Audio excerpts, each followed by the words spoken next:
Oh my! We are approaching, you know, I called it, the finish line of this Truck 5200 1999 OCLV Lance Armstrong special of the Postal Service wins of the late 90s. Yeah, getting close. Got to string up some derailleur cables and throw on some bar tape. And I'm going to talk about a little bit about this experience that I've endured going through this bike. But I would like to go back in time after this. Welcome to I Know a Guy Bicycles. Welcome to I Know a Guy Bicycles, hanging out with the guy. Hi, I'm Justin, the guy. Obviously, I have a garage shop. Taking scary out of used bikes one bike at a time. If you like these videos, please like and subscribe. Hi, welcome back to I Know a Guy Bicycles, hanging out with the guy with this old bike series. I am Justin, the guy. We are going to do the finish line on this, and this classic 5200, red, white, and blue with Rolf red wheels, which is super sharp. And we're going to go through a run through on this bike where it came from, not necessarily where it came from, but where it originated as a production came from. And Trek back in the 90s were a big, well, I think they were specifically a road bike company to start off with. They were a barn out of Wisconsin, and that's where they built their first Treks in the 80s, and they proceeded to become a bigger bike line, maybe in the 70s, I have to double check. 70s, yeah, 76 or something like that.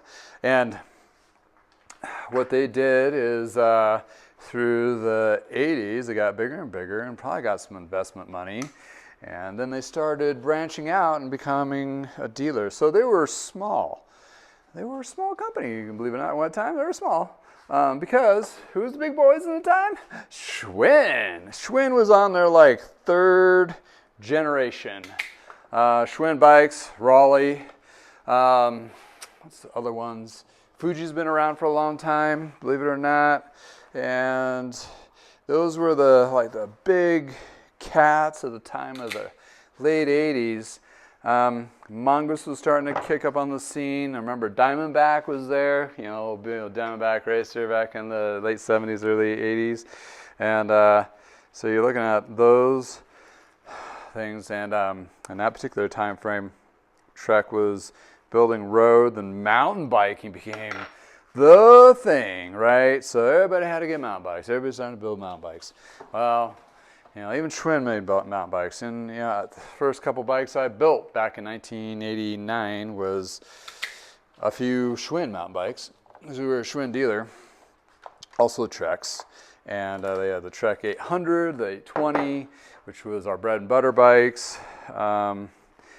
And from there, it proceeded to hopper in steel models like the 930 and the 950, which are these nice, beautifully gusseted, brazed steel frames. And then they had their road bikes where they were bonded or gusseted, depending which ones you were looking at, road frames. And they were doing a lot of bonding, ungluing, because that's kind of what they were doing. They were cast, dyeing their frame head tubes, and the carbon that they started getting into, they'd bond the carbon in different tubings there, which is kind of cool, and that's kind of nice to have a bike from the early 90s there to show you. And they were doing those for a few years, and then they came across, they needed to up their game, so they put a little R&D into it, and came up with OCLV, which is Optimum Compact Load Void. And with that particular carbon, it was supposed to be a little bit higher grade carbon at the time, they did kind of layering molding. So same concept of piecing together, and this frame is lugged as such, so they're glued at glued points on all those tubings. And it was really kind of cool to see, and it was like about mid-90s when this came out, maybe 94 was the first iteration that these came out. And they were pretty cool. And they also did those on the mountain bikes as well. And I always wanted one of those. It was a 9800 and a 9900, which had XT or XTR parts on it, which is pretty slick kind of thing. A lot of fun to build and ride.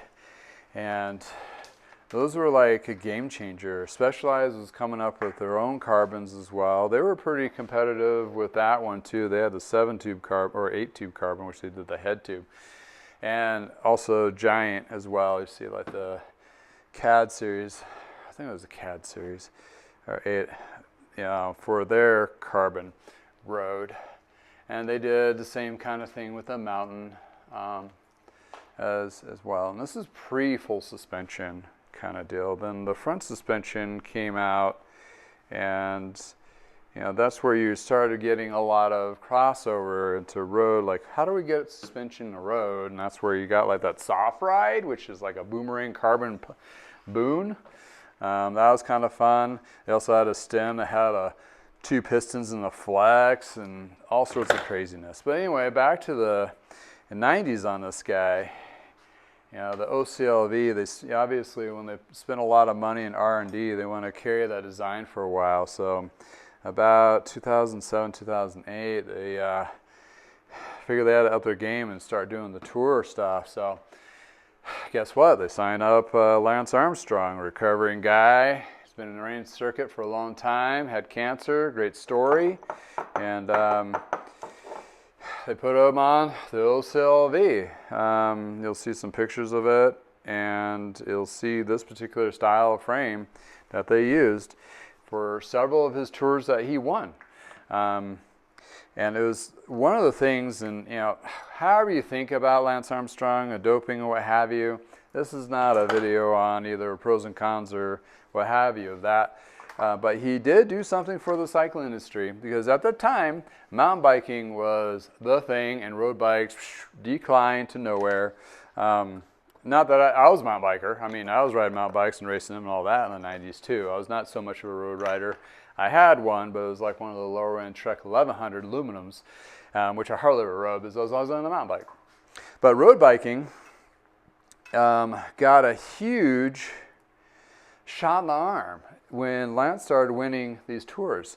And Trek obviously capitalized on it quite a bit because, you know, they were sponsoring him. But the whole cycling industry capitalized on it. So it was actually a big group effort, and not a group effort, but a group reflection or benefit in that particular wins. I mean, it got people interested in watching. It was the first American to ride the tour on an American team, which was the Postal Service.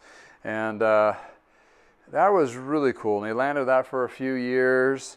And after the Postal Service, they did a Discovery Channel. And I think he won at least one, or not the 2 tours on that one. But this was definitely the year, or the range, and the 5500 model of this had the Tour de France stickering on it. And the next year, Trek was using that stickering on a lot to push that particular, you know, it's Tour de France winner and blah, blah, blah, and sell more bikes, right?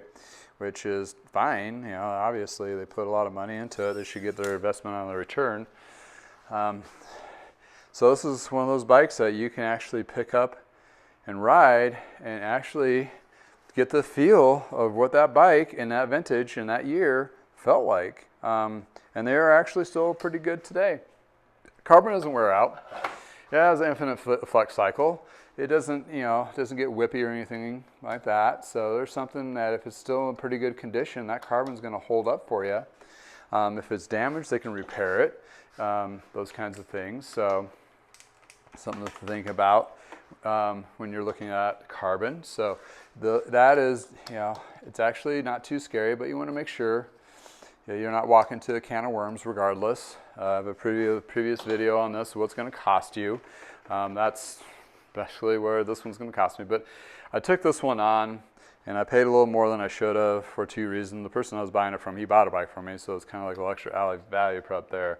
And also, he was really affiliated with the MS Society, which I just did the MS 150, and he was part of the MS 150 for a long time too, so I definitely was okay with giving him what he was asking.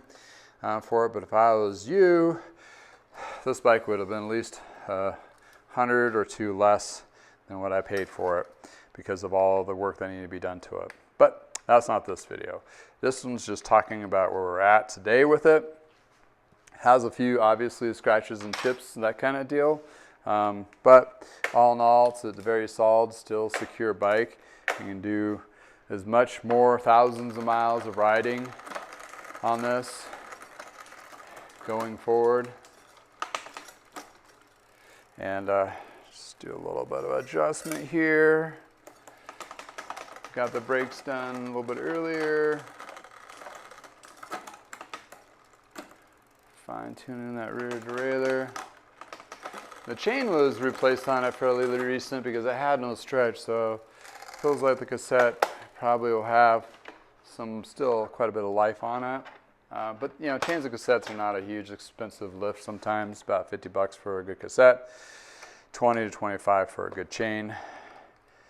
So not too terrible, and that is a wear point, so it's something to consider. You wear out your bar tape, your chain, cassette, and tires. You know, it's just part of riding, and that's a lot of bikes in general. So that still needs to be a little bit tighter. So I'm adjusting for the trim on the front here. Well, what makes this bike cool? I mean, the OCLV carbon, made in the United States, is another factor. They were trying to make a lot of their bikes back in the day in the United States. So in the late 80s, or late 90s, I'm sorry, the late 90s, they were, I'd say close to 90% of their bikes were being made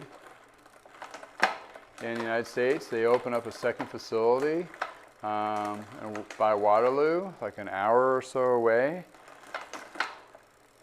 And that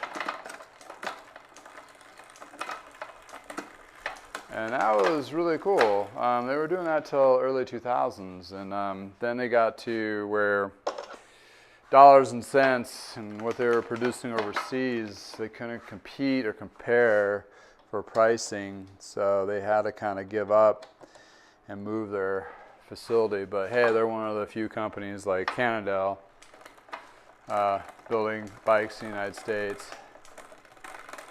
So companies like Specialized, I don't think they may have built some of their high-end S-Works in the United States, but they never really did a lot. There we go. And that's with the dry chain too, so that's actually not too bad. Put a little bit of this on there. Rock and roll lube. Seems to work really well. Dries on there, leaves a Teflon coating. It doesn't really build up a lot of gunk. Seems to come off fairly easy when you're kind of, you know, need to clean that chain, that kind of deal. And get some cables ends on here so the cables don't fray. Once they fray, they become almost useless and you have to replace them. I usually cut this a little long, not terribly long, but maybe like a ½ inch or a ¼ inch longer than a lot of shops would, due to the fact that I want to be able to cut those cables back a little bit and reuse them. If I do a drivetrain clean or need to replace a cable or something like that, it just gives you that, you know, added benefit of ability to do adjustment, that kind of thing. I don't know where that guy fell. Kind of disappeared on me. So what is the 5200 today? You know, you're looking at 2023. They switched it to the Madone series in the 2007. So actually when they switched everything over from United States to overseas, I don't know, I'll have to find that later, he'll show up. They switched it to Madone, and it came to like 5.2. That's what the 5200, and I think it is still the Madone 5.2 today. And it's basically, obviously it's not the OCLV anymore. They kind of dropped the OCLV when they moved overseas with their frames. And they're a little more aerodynamic, a little bit different. They don't bond them anymore. They're like the traditional kind of layering of carbon and built like that style, which there's nothing wrong with it. There's a lot of great frames that have been produced that way over the years. And so they're very competitive. Still, you know, really high grade quality, especially when you're looking, in addition, differences between Trek, Specialized, Canyon, so the big boys, Cervelo, those kinds of things. Yeah, I mean, it's definitely up there. So derailleurs are adjusted, chains lubed, I'll let that dry. Brakes have been and cables have been installed and adjusted, so now we're on to wrapping the bars. So wrapping the bars is like an art in itself, and I about wrap a set of bars every day, if not every other day, because pretty much every bike that I work on, I'm putting on new bar tape. And for me, it's kind of like I don't want to wear somebody else's socks, so I'm not going to use their handlebar tape, unless it's like for some reason pristine, which usually it's not because it's the contact point. With different kind of bar tape you can do though, there's some that have like a gel padding or inserts that actually gives a little more comfort to the tape itself. You got to be careful. Some of these tapes will have gel inserts that have really a sticky back to them. You want to make sure you saw one that they took electrical tape and they apparently knew there was an issue, so they electrical taped the whole bottom of the whole bar, wrapped it first, and put the inserts on top of it, knowing that the inserts stick so bad that you can't peel it off. You really have to pick at it forever. That way you can just cut the electrical tape and it just peeled off in one big sheet. Awesome. Brilliant. Thank you, former mechanic that did that, so I didn't spend hours scraping with solvents and a razor blade to clean that all up. The newer bar tape pretty much is not really that bad. And there is another bar tape I've heard that came out that's actually washable, so you can take it off and wash it. I thought that was kind of intriguing, so I might have to try some of that out at some point, just for fun. But bar tape, yeah, it's a relatively inexpensive thing to do, and if it's the beginning of the season, hey, refreshing your bike with some bar tape. I mean, it's kind of nice to have a new.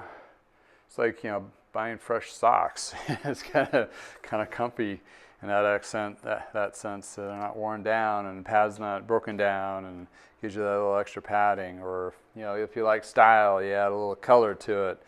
You know, flash, because, you know, those colored bar tapes, they fade over a little bit of time when riding, so it's kind of always nice to have a little bit of a nice flair. Saddles, those are really a fit thing, so that's your other contact point on here, which is this guy. So that's really going to be customized, kind of like shoes, right? You're talking about either you're a New Balance person or Asics or a Nike, one of those brands are going to fit you a little better. Saddles are kind of the same. So if you see a bike that has a Trek bike with a Specialized saddle on it or what have you, don't be totally freaked out on that, because that Specialized saddle may fit that individual better than the Bontrager saddles that are available. So they're not exactly the same. So therefore, that's why you'll have different saddles. And very comfortable.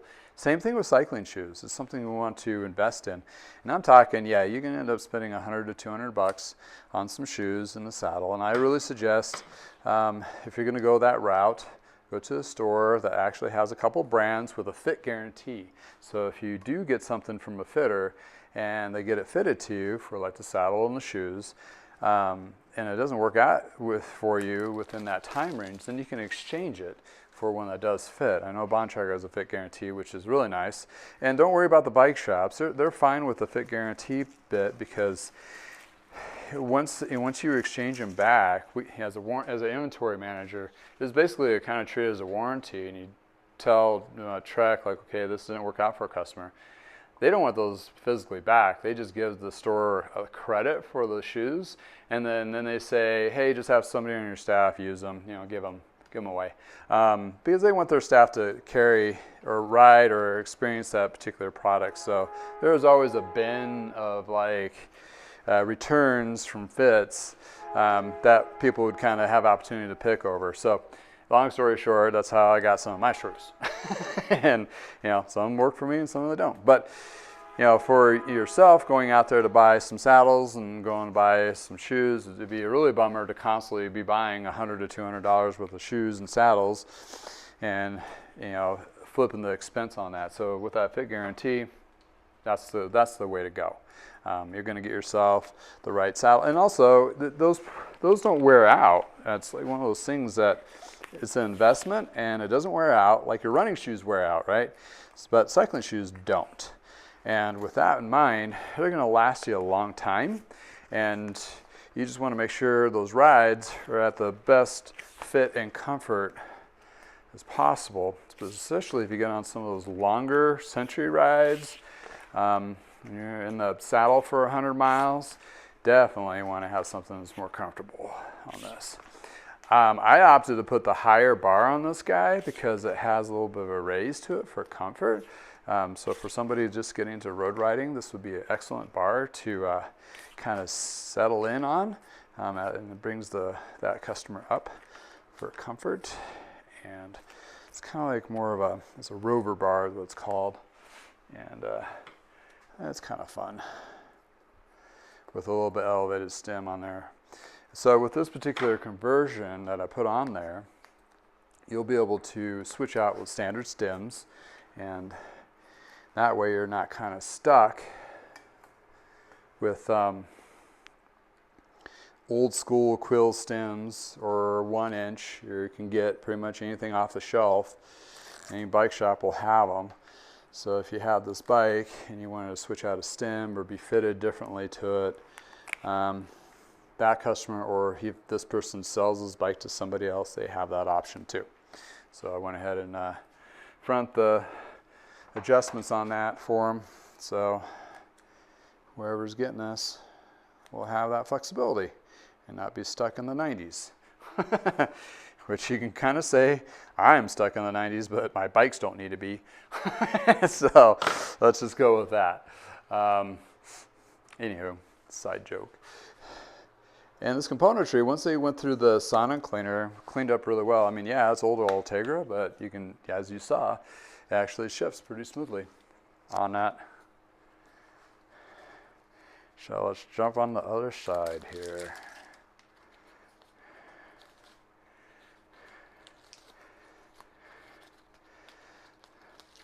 So Ultegra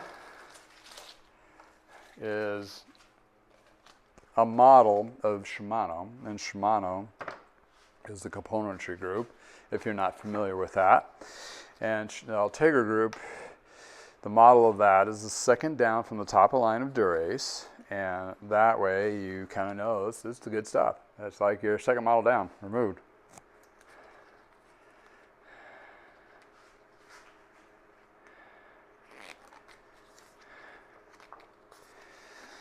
So, all these years, they're still keeping the same model names, and Trek is similar, which is pretty cool. Rolf Wheels is no longer, well, they're their own company again. I think they are not affiliated with Trek as they were in the 90s. They still make I think they still make a Rolf wheel set, but Bontrager has taken over all the bits like stem and bars and seat posts and accessories. Trek has really landed on him for all that stuff. Back in the 90s, they had tubes called Matrix tubes, like the Matrix. That was their thing. And then they went to Icon, which is kind of another thing they were trying.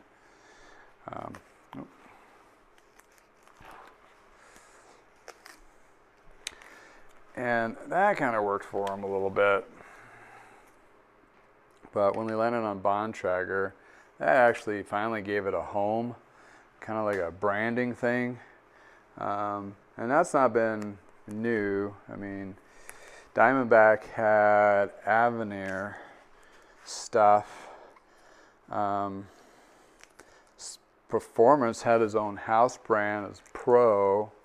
So they all had like a little name differently than the bike line or companies to do those just marketing pushes.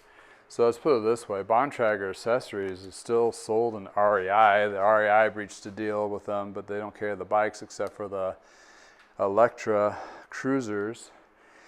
I think they still carry the Electra Cruisers, but they definitely still carry the Bontrager stuff, so Trek is still into REI, which was kind of a little bit of a stink back in the, I think it was mid-2000s, early 2000s, about that, brokering that deal. And now Trek has their own stores and all that, so, you know, whatever. Cat's out of the bag. It's just, as the industry goes, and if you want to see any of my as the wheel turns, those are the days of our rides, I have a series of the industry news and how that is all affecting. So bam, that's a wrap, folks. This is one awesome bike, and it's going to be a great one for somebody getting into road riding, experience the racing of the Lance Armstrong era of the Tour de France. You can imagine yourself on Alpe d'Huez climbing those hills. Yes, well, check out these beautiful pictures of this bike after this. And thank you for hanging out in the garage with me. Until next time, from the garage, have a great day.